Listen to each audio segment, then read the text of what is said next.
ఇంతకుముందు అనేక సార్లు మనం కూడా మాట్లాడుకున్నాం. ఏదైతే మూడో ప్రపంచ యుద్ధం వస్తుందా, ఎందుకంటే అమెరికా, యూరప్, నాటో కలిసి రష్యా మీద దాడి చేస్తున్నాయి. కాకపోతే ప్రత్యక్షంగా కాకుండా ఉక్రెయిన్కి ఆయుధాలిస్తున్నాయి. అందులో కుదుర్చుకున్నటువంటి ఒప్పందం ప్రకారం, గతంలో ఉన్నటువంటి ఒప్పందాల ప్రకారం దీర్ఘశ్రేణి క్షిపణులు కానీ లేకపోతే వేరే ఆయుధాలు కానీ ఉక్రెయిన్ తన దేశంలోని ఆంతరంగిక ప్రదేశాలు అంటే రష్యా ఒరిజినల్ కంట్రీలోకి వాడకూడదు.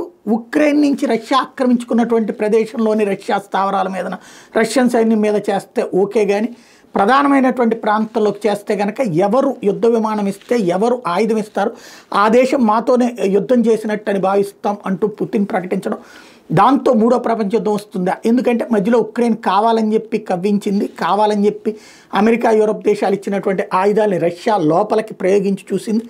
ఆ సందర్భంలో లేస్తే మనిషిని కాదండి, కానీ రష్యా చివరికి ఏమీ చేయలేదు.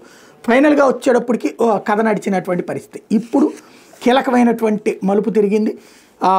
అమెరికా యుద్ధాన్ని ఆపాలని ప్రయత్నిస్తుంటే మరొక వైపున అధికారానికి సంబంధించి కీలకమైనటువంటి అడుగులు పడుతున్నాయి.